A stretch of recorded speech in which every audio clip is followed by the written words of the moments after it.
voir comment utiliser des cartes scannées sur un iPhone.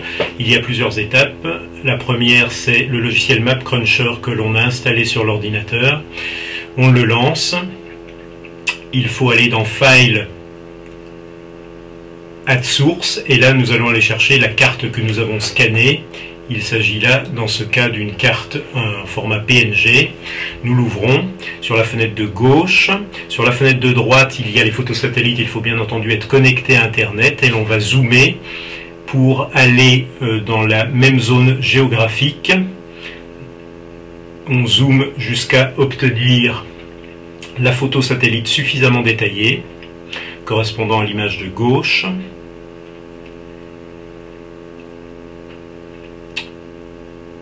Voilà, on place la photo satellite et on va géoréférencer par plusieurs points.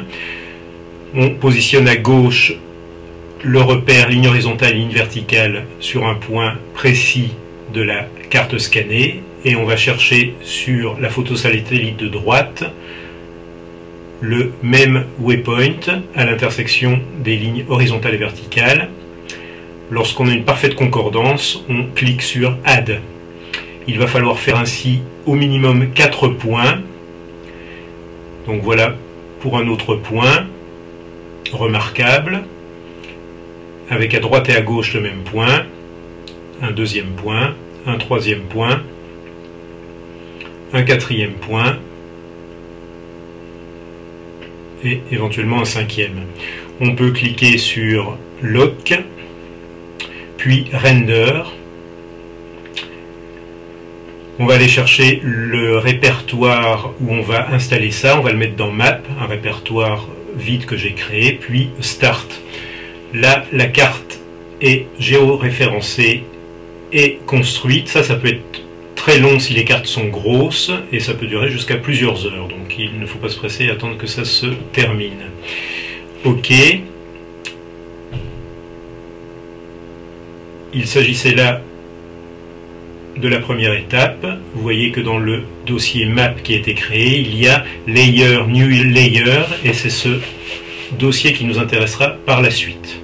Deuxième étape, GMDL. Vous allez dans le répertoire où ça a été installé, Bing, Debug, puis vous cliquez sur Global Map Download.exe qui va ouvrir cette fenêtre. Là aussi, il faut être connecté à Internet, bien que pour cette étape ça ne soit pas indispensable, je pense.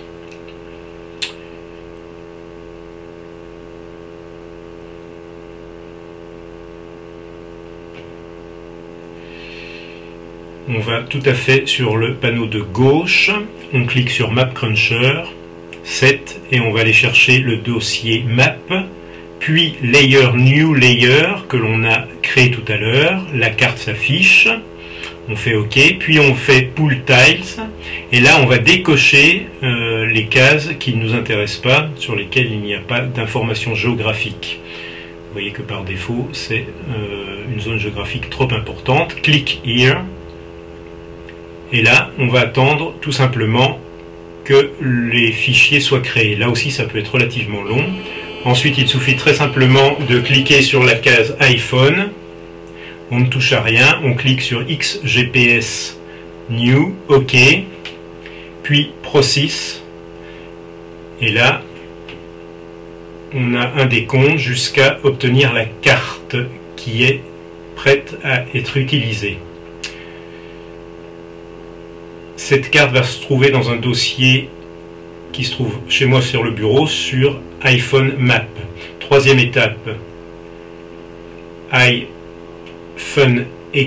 Box exe, on va dans le dossier var, mobile, librairie, et tout en bas, on va faire un clic droit sur la souris, copy from PC, on va sur le bureau, sur notre dossier, je vous l'ai dit, iPhone Map, avec le dossier XGPS MapDB, on le copie, vous voyez qu'il est bien copié dans ce répertoire.